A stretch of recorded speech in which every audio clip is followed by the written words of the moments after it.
Yine bu da halası meyvelerimizi hep gelip onlaştırdık. Ürgenç'e.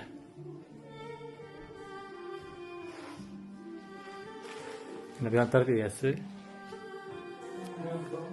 Yine bu da halasa yine gold meyveden bize yeşil meyvelerini aldık.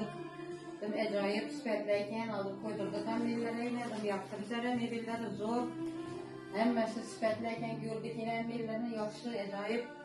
Hem de güzel beraber şu gold meyveden zeytinle, sadakımla.